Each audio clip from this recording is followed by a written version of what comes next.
Hi mga kabini!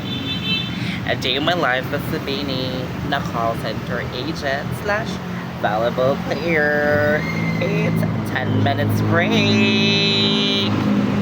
So mga kabini, our word for today is mendacious. Meaning, it's untruthful, lying. At ang Tagalog natin dyan mga kabini ay mapagpanggap, sinungaling.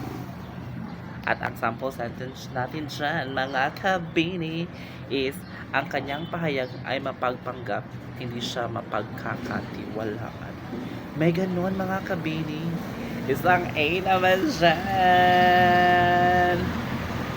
So mga kabini, nakamove on na po ba tayo sa MIQ PH 2025? So let's move on na mga kabini.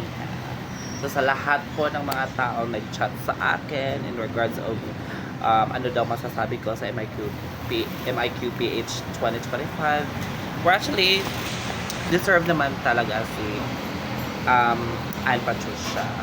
All of the candidates are deserve sila manalo. So siguro kang Anne Patricia Lorenzo lang siguro araw na yun or ang gabi na yun. So congratulations!